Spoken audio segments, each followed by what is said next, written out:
আমি জানি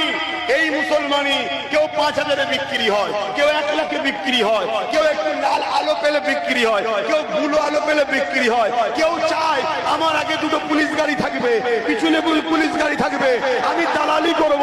যার যেটা খুশি হচ্ছে করতে পারে, কিন্তু মনে রাখবে কেউ যদি হারামখোর হতে পারে তা বলে আমি আব্বাস সিদ্দিকী কেন হতে যাব?